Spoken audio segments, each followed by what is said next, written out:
Hi guys! Magandang gabi. Welcome back po dito sa Gandara SRU channel. Andito na naman nga po ako, nagbabalik. Ang nag-iisa ninyong collegiate Rickard sa nagmamaganda upang magatid sa inyo ng latest update and fresh happenings about po sa mga balita na may kinalaman sa TVJ, sa Itbulaga at mga balita na may kinalaman sa loob at labas ng showbiz. Kaya naman kung isa ka sa mga hindi pa nakaka-subscribe dito sa aking channel, pindutin mo lang yung subscribe button and notification bell na nandyan po sa baba para maging updated at maging una ka sa mga nilalabas nating balita. Anyway, ang mainit po natin pag-uusapan para sa gabing ito ay pumapatungkol dito sa tila mga alagad po ni Odie. Alam nyo, nagsipagsulputan after ni Odie. Yung sinabi ni Odie, inuulit nila collegiate Rickard. So, ano ang maitatawag natin sa kanila, di ba? Parang, nangyayari, pasimuno tuloy itong si Odie. So, mamaya pag-uusapan po natin yan at tatalakayin. But before that, narito, collegiate Rickard. At mayroon pong bagong video si Atasha na kung saan ay inaanyayahan nga po niya tayong mga Ricards para panoorin ang The First Family. So, ito po ay sitcom ng kanilang buong pamilya. Kaya suportahan natin yan mula sa TV5 Manila. Atasha, iniimbitahan tayo ni EAT Girl or Itbulaga Girl Atasha Mulak na manood ng kanilang upcoming sitcom with the Mulak Fam sa The First Family sa TV5. Coming soon dito sa Barangay 5. Kaya guys, mga kadabrikan, since tayo naman pinagsaalbalutan na rin dito sa TV5, suportahan po natin itong sitcom ng Pamilya Mulak. Samantala, meron pong humihirit dito, hindi maniwala sa sinabi at paliwanag po ni JDL and ni Bossing na hindi po Showtime ang kanilang kaaway. Kalaban lang nila sa noontime show pero hindi nila to kaaway. Sabi dito, nagsara na po yung kaaway nyo. So, sino ngayon ang inaaway nyo? Sarili nyo? Mga bashers po, kagaya mo, yan po yung inaaway ng TVJ, hindi po ang Showtime. Sana naman maging malinaw yon. Puro lang kasi kayo ilag at kung kanino binubunton para magmukhang masama po ang TVJ. Pero hindi naman porket nagsara na ngayon ang taping, tapos na yung away nila. At the end of the day, nagpapatuloy pa rin naman yung kaso po nila, no?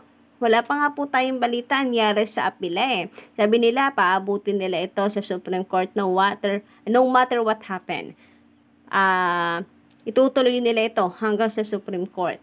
Pero until now, wala tayong balita. So, kahit siguro matapos yung kaso na yan, I don't think na matatapos din yung away ng taping at TVJ. Masyado pong malalim yung sugat na iniwan ng Tape Inc. So, maybe mapapatawad sa future pero hindi makakalimutan. Still hindi po mababalik noon at yung dating magandang samahan hindi na po mababalik pa. Anyway, ngayon nga po collegiate Rickard, simulan po natin ang ating pong talakayan hinggil po sa mga nangyayari dito sa Itbulaga. So we all know naman na tinuldukan ng TVJ ang tungkol sa chismis na sila po ay nalulugi at malapit nang magsara. Actually, yung balitang yon ay pumapatungkol sa Tape Inc. Yung balitang yon, inano lang nila ni reverse. Ginawa pong sa halip na tape, ginawa nilang Itbulaga. Siguro para makagante, siguro kasi hindi po nila matanggap yung nangyari sa TP, kaya yung mga nangyari dito ay binabaliktad nila at ginagawang Itbulaga ang susunod sa TP. Pero, sorry na lang sila, mga collegiate Rickard, kasi malabong mangyari po ito. Kasi hindi naman nabawasan ng viewers ng TVJ. Solid pa rin po ang taga-suporta ng TVJ na nakakaabot ng signal ng TV5. Unlike dito sa Showtime na kung saan nasa malawak po kasi sila na TV network. Malaking bagay din kasi yun yung nasa malakas na network yung kanilang coverage plus ang pa po dito, hindi lang kapamilya fans ngayon ang nakakapanood sa kanila, kundi kasama na rin ang kapuso fans. So meaning, sanib puwersa po sila, collegiate Rickard. No? Samantalang ang TVJ, Yun na po yun, yung solid po na taga-suporta ng TVJ, hindi po nabawasan. Sadyang hindi lang po naabot ng iba pa nating Kadaver Cats ang signal ng TV5. Pero subukan po natin, Kapamilya fans lang versus TVJ fans only. Plus, parehas po sila na nasa malawak na reach po ng signal kagaya ng labanan po nila noon, GMA versus ABS-CBN. Tingnan po natin kung sino ang mas marami pong taga-suporta. Anyway, para po sa mga hanggang ngayon nagbubulag-bulagan, eto TVJ Production Inc. na kanilang statement of income. So, meron po sila ditong direct cost na 410,000.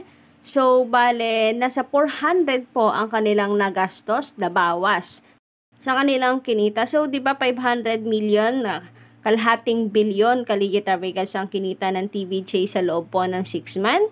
Then, ibawas po natin dyan yung 400 million na kanila pong ginastos para sa pagpapaganda ng programa. Yung kanilang ibiniling equipment, lightings, kasi we all know naman na nag-back to zero ang TVJ, so napakalaki ng kanilang ginastos na sa 400 million. Pero, ganun pa man, still, meron pong natira sa kinita po ng TVJ ng 90 million. Grabe! Malaki pa rin po yun, napakalayo po nito sa nalulugi. And this year, panigurado Kalijitarvegas na hindi na po ganito kalaki ang magiging gastos ng TVJ. Kasi, karamihan naman po na pagkagastusan na nila. Kung meron man malaki po silang pagkakagastusan ngayon, ay ang kanilang studio. So, meaning, magiging less ng expenses ng TVJ. Lahat po ng kanilang matatanggap is magiging income na lamang po nila. Kaya para sa mga nagsasabi, still ngayon na sinungaling ang TVJ, nagkakamali po kayo. Anyway, kung matatandaan nga po natin mga Kadaver Cats, narito po at nag-post na kamakailan si Ogie Diaz na kung saan ang sabi nga niya ay pag may napatunayan ka na sa mundong ginagalawan mo, hindi mo kailangang iangat at ipagtanggol ang sarili mo. Ibang tao ang gagawa nun para sa iyo kasi kilala ka na. So, dito, parang sinasabi kasi ni Ogie na bakit nagsalita ang TVJ? Bakit nila tinuldukan yung chismis? Sayang naman. Marami pa sanang content na magagawa kaso pinutol na. Charis, joke lang. Ang sinasabi dito ni Ogie, hindi na kailangan magsalita ng TVJ. Ipagtanggol ang sarili nila, hindi na nila kailangan linawin ang tungkol sa isyong ito sapagkat ang mga vendors mismo nila ang gagawa nito, lalo na kung may napatunayan na talaga sila sa mundong kanilang ginagalawan. So, parang lumalabas tuloy Kadaver Cats na dahil nagsalita ang TVJ, meaning wala pang napapatunayan ang TVJ kasi nagsalita sila Kasi kung tunay na may napatunayan na ang TVJ, hindi sila magsasalita. Hindi nila ide-defend yung sarili nila. And dahil dyan, nagsisulputan after po ng mga post or after po ng posts, after po ng post na ito ni Ogie Diaz, ay nagsulputan itong sila Broadcast at si Ted. And sinasabi na kung secured naman, hindi na kailangan mag-justify at magpaliwanag. #damage control. So, kita nyo? Ganon-ganon din po yung kanyang sinasabi sa tinutukoy nitong si Ogie Diaz. Parang mga alagad doon na after ni Ogie, eto naman sila at pumapangalawa. Sumisigunda. After din po ni Ogie mag-post, na rito ang post ni Ted. Pag may usok, may apoy. Pag kumuha ng isang basong tubig, pangbuhos, tawag doon damage control. Pero pag nandun pa din yung apoy, pag napikon, maghahamon. So, naghamon nga kasi si Boss Joey, we all know naman, naghamon siya. Kapag daw naka 15 years, duluhod talaga siya. Without thinking kung sino ba ang sinasabihan ng TVJ. For us, malinaw na bashers. Kasi paulit-ulit kaya na sinasabi po ni Tito Sen doon sa Itbulaga na sa mga bashers, mga sinungaling. Hindi daw Cats. Huwag paniwalaan kasi mga sinungaling yan. Para sa mga bashers, paulit-ulit, di ba? So, inulat din itong si Tate ni Boss Joey na para sa mga bashers, pag sila naka 15 years luluhod siya. Pero bakit ganun ang pangunawa nila? Showtime ang kanilang pagkakaintindi na sinabihan ni Boss Joey. Kung napikon man sila, for me it's normal kasi tao lang din naman sila, no? Pero yung pagpapaliwanag, I think para po yun sa mga Darricans. Kasi ang mga Darricans talaga pong nagde-demand sa TVJ na ipaliwanag yung issue para maisampal po sa mga bashers na hindi totoo ang balita. Para po makampante, mapanatag ang mga Darricans. Dito pa nga lang sa channel ko may mga ko-comment na sana ay makarating ito sa TVJ para para mapaliwanag ang totoong estado ng Itbulaga kasi at the end of the day may karapatan din daw ang mga fans na malaman ito. So, para na rin sa kapanatagan, nilinaw at tinuldukan na po ng TVJ ang issue. Yun nga lang, ang mga bashers hindi po matanggap na pinatulan sila ng TVJ. Hindi nila matanggap na sila po ay nasupalpal ng katotohanan. Kaya eto sila at panay na naman po ang hanap ng butas para atakihin ang EB. So yun lang po muna for tonight. Don't forget to click the subscribe button and notification bell for more updates.